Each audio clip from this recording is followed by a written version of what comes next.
Shalom, shalom, family. Peace and liberation to the family. It's your brother, Mikael, and I'm coming to you to talk about the misconception of the yin and yang theory.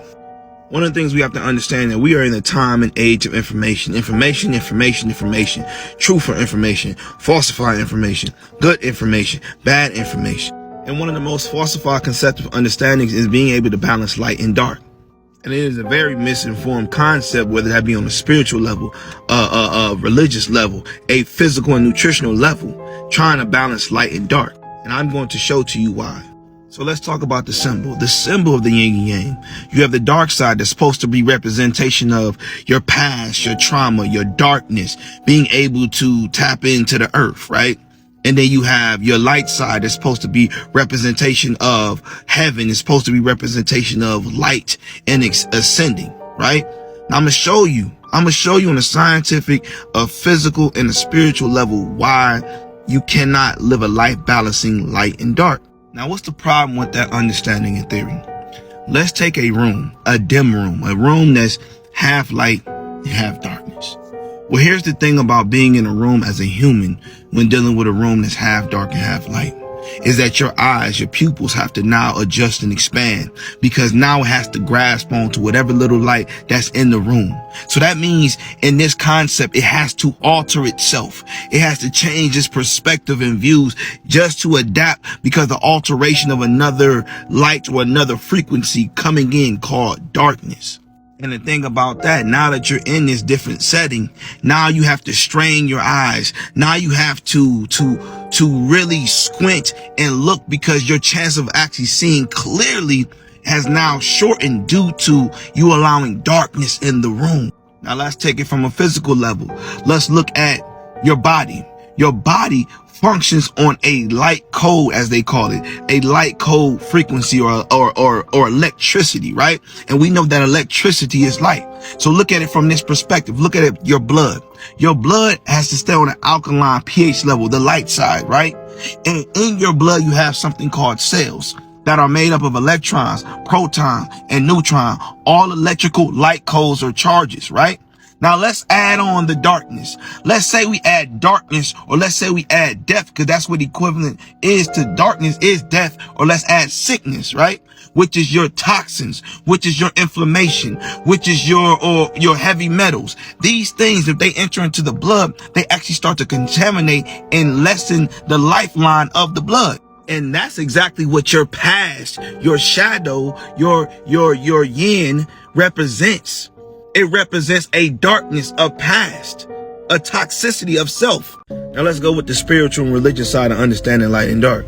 You have in the ancient scrolls of what they call the Torah or the Biblios or the Bible, right? It tells you if thine eye be single, that your whole body is full of light. But if thine eye, talking about your mind, be full of darkness, then your whole body is full of darkness. So we even see in this Hebraic concept right here that you cannot mix light and dark. We can even go to Bereshit in the beginning, where it said, and the light was formed out of the darkness, right? And from that light, all things formed. But what we see, if we read slowly, he said, and he had to separate the light from the darkness. So we even see with the creator, the one of heaven and earth, that you cannot mix light and darkness. Now don't get me wrong. Do I believe that you should go to your past, learn from your past, heal from your past, and be restored from your past so that you may propel to the future? Absolutely. Do I believe in a death and rebirth process? Absolutely. But what I'm simply saying is, once you go through your new birth, once you go through a rebirth, new life, you cannot bring darkness. You cannot bring death. You cannot bring trauma and sickness to your present or future once you ascend. Just like Yeshua, when he went down to hell and took the keys of death and he freed the captives, and he had to descend and then he had to ascend. He did not bring death with him. He actually conquered death. He conquered the darkness and became the marvelous light. So you see in each of these understandings, whether that be physical and nutritional, whether that be psychological, whether that be spiritual, you cannot mix light and darkness. And it's called lukewarm. It's called being double-minded. It's called playing with fire. So understand this, family. If you want to reach higher heights of light, you must have lesser understandings, lesser motion with darkness. You cannot bring darkness into the light.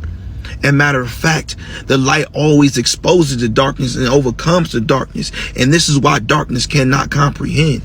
And so when we have people in this, we have to stop trying to eat off the table of everybody. Everybody's table cannot be eaten off of. Just like everybody's diet, you cannot take. Just like everybody's spiritual practice, you cannot consume. Because it will consume you, trying to mix and mingle. Right? And this is why the Biblios, the Torah, has specific instructions about mixing and mingling. Because every time you do it, one is getting choked out. One's life is getting sucked out because you're trying to mix and mingle so much understandings and concepts and nutrition and spirituality that you find out you really don't know who you are. And we were called ultimately to be the children of light, not the children of darkness, not the children of light darkness, children of light. Peace, family.